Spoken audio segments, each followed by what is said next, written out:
Express Par Morning Show. Good morning, everybody. On the phone line right now, Kendra McMillan, who is a senior policy advisor for nursing practice and work environment with the American Nurses Association. Of course, Kendra is also a registered nurse with a master's degree in public health. And, of course, one of her focuses is on outpatient community-based care. Good morning, Kendra. Thank you for joining us once again. Good morning. Thanks for inviting me to be back on. Oh, well, listen, you said, hey, you were available. We were going to take advantage of that.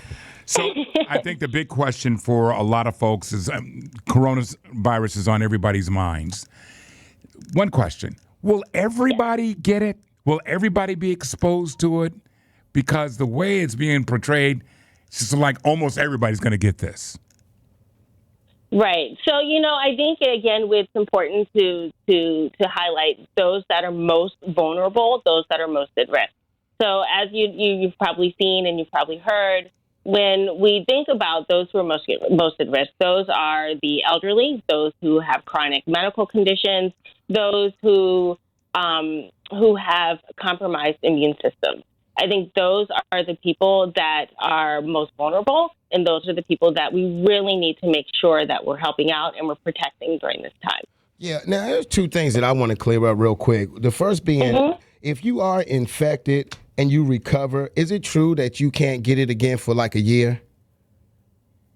Right. So, I think the research is still left to be determined. But when we look at the science behind it, when we have been exposed to a virus, then our bodies have a way of developing an immunity to it. Right. The thing is, with COVID-19, this is a novel or a new virus, which means that we're not immune to it.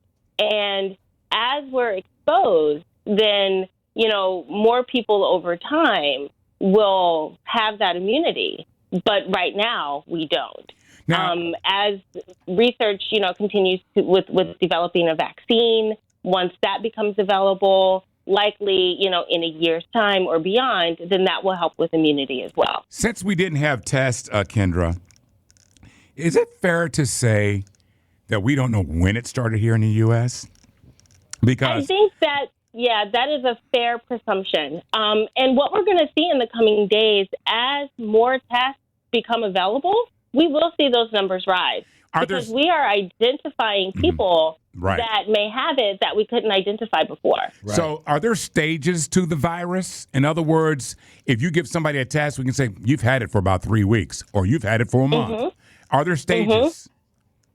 Right. So, there's the phase of initial exposure where one might not necessarily be symptomatic. That's what we call asymptomatic, meaning the lack of symptoms. And that time period can range anywhere from 2 to 14 days before one truly starts to show symptoms. But as you've probably heard recently in the media, there are cases where individuals don't have symptoms, yet they've been identified as having the virus or potentially identified as a carrier. So if you feel like that you have it or you feel like you're sick, but your symptoms are mild, is it true that you shouldn't go to the hospital? Right. So the recommendation is that if you've been exposed or if you start showing symptoms, call your healthcare provider before going in for testing. And what they'll do is they'll triage you by phone, and they will assess where you've been, who you've been exposed to, whether or not you're part of one of those vulnerable populations. And then they'll give you instructions. I'm sorry, Free, just go ahead. Oh, no, I was just going to say, what is the biggest difference, the one symptom that might be the biggest difference between coronavirus, the flu, or just the common cold? Right. So what we're seeing is, so we have the flu, we have the common cold, and we also have allergies right now. We're moving into springtime. And so with coronavirus, what we're seeing is fever, cough, shortness of breath. When you're looking at the flu, you may also see some of those symptoms, but typically you have those, you have the muscle aches and that would go along with that. Okay. When we're looking at allergies, then we're looking at itchy eyes, sneezing, runny nose. So there's some variability in the symptoms that are shown. We're out of time, Kendra, and I want to thank you because you're available to us for free, and I appreciate that. You're providing public service. Thank you. But based on, and I'm trying to, paint a happy face here, but based on the fact that we don't know how long we've had it here in this country, we could possibly be peaking now. We don't know because nobody's been tested. But now that the test will tell us where we are, it will reveal a whole bunch. Absolutely. It'll tell us where we are. But again, it's so important to emphasize the importance of hand washing, staying home when you're sick.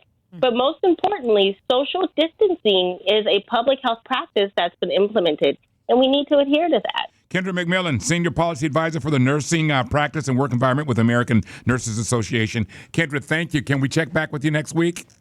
Absolutely. Thank you so much. You take care. You too. Bye-bye. Bye.